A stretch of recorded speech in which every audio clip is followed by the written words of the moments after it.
Hello everyone, welcome to my YouTube channel Maestro Chartist. My name is Rahul. Stock market technical analysis की series में आपका एक बार फिर से स्वागत है।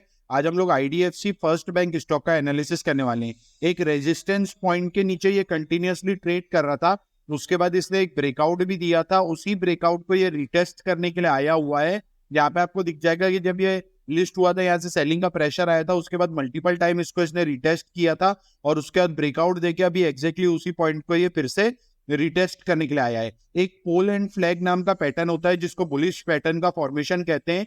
जब भी स्टॉक अपसाइड पे मूव करता है तो उसके बाद यहाँ पर कुछ टाइम इस टाइप का इन्वेस्ट करता है, एक फ्लैग टाइप का दिखता है और उसके बाद एक सडन ब्रेकआउट देके अपसाइड पे मोमेंटम करता है रिटेस्ट करके। ये पैटर्न मैं आपको ड्रॉ करके क्लियर दिखाता हूँ कि देखेंगे आप अपसाइड से यहाँ पर एक ट्रेंड लाइन आती है और डाउन साइड से भी एक ट्रेंड लाइन आती है, जिससे अपने को कंफर्म होता है कि यहाँ पर एक पैटर्न का फॉर्मेशन हो रहा है। वीकली टाइम फ्रेम में देखेंगे तो आपको क्लियर कट दिख जाएगा कि कितने बार अपने रेजिस्टेंस पॉइंट को हिट कर चुका है। यहाँ से फर्स्ट टाइम आया, नीचे आया, एक सपोर्ट लिया, सेकेंड टाइम आया, उसके बाद नीचे आया, फिर यहीं पे इसने फिर से हिट करने की कोशिश किया, फिर उसके बाद नीचे आया, फिर स्लो एंड स्टडी यहाँ पे नीचे आते हुए अभी इसने ट्रेंड लाइन के पास बहुत अच्छी बुलिश कैंडल का एक क्लोजिंग दिया हुआ है। अभी इसके ट्रेंड लाइन के ब्रेकआउट होने के चांसेस बहुत ज्यादा है। यहाँ पर एक इंपॉर्टेंट लेवल भी था जिसको अपन मार्क कर लेते हैं। अगर आपको ये पैटर्न के बारे में नहीं पता है तो यहाँ आपको गूगल में क्लियर कट दिख जाएगा।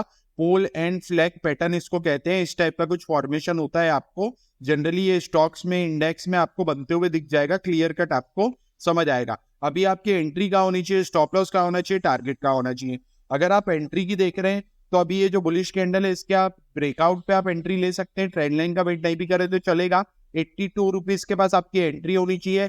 प्रीवियस स्विंग 76 अगर ये है तो 75 रुपीज के पास आपका स्टॉप लॉस होना चाहिए और अपसाइड पे आपका टारगेट कितना होना चाहिए। जितना भी आप यहाँ पे स्टॉप लॉस का पॉइंट दे रहे हैं, जैसे यहाँ पे 6 रुपीज अप्रोक्सीमेटली निकल के आ रहा है, तो आपका मिनिमम टारगेट 1:2 अपसाइड पे होना चाहिए, जो कि आपका 12 रुपीज का टारगेट मिनिमम अपसाइड पे प्रोजेक्शन होगा, जो इसके नेक्स्ट रेजिस्टेंस लेवल के पास निकल के आ रहा है। स्टॉक अगर यहाँ पे आता है तो आपका ये पैटर्न का भी ब्रेकआउट हो जाएगा, प्लस आपका जो रेजिस्टेंस पॉइंट है उसके पास भी आके ये हिट करने लगेगा। तो अगर आपको इसको लॉन्ग टर्म के लिए होल्ड करना है तो पहले आप इसको यहाँ से मूव करने दीजिए, एक रीटेस्ट करेगा, फिर अपसाइड पे मोमेंटम करेगा, फिर यहाँ पर कुछ टाइम स्पेंड करेगा, उसके बाद जब ब्रेकआउट देगा तो आप यहाँ पर स्टॉप लॉस ट्रेल करके इसको अपसाइड के लिए भी होल्ड कर सकते हैं, या बाइंग प्राइस पे भी आप स्टॉप लॉस रख के इसको अपसाइड पे होल्ड कर सकते हैं। स्टॉक बहुत अच्छा है। अपसाइड पे अगर आप मार्जिन देखेंगे तो बहुत ज्यादा है। यहाँ पर ऑल टाइम हाई जो इसका निकल के आ रहा है वो 100 रुपीज का निकल के आ रहा है। जब भी इस टाइप के पैटर्न का फॉर्मेशन होता है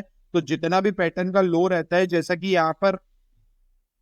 यहाँ पे लो ये निकल के आ रहा है और हाई ये निकल के आ रहा है, इट मीन 25 रुपीज का आपका इसका हाई है, तो ये वाला जब लेवल निकालेगा 100 रुपीज का तो मिनिमम आप 25 रुपीज का अपसाइड पे भी टारगेट प्रोजेक्शन करते हैं। 125 रुपीज के पास आपका स्टॉक जो है लॉन्ग टर्म के लिए टारगेट निकल के आ रहा है। अगर आप चैनल में नए तो चैनल को सब्सक्राइब कर दीजिए। प्राइस एक्शन के पॉइंट्स अगर आपको पसंद आ रहे तो वीडियो को लाइक कर दीजिए। अभी के लिए इतना ही। Thank you.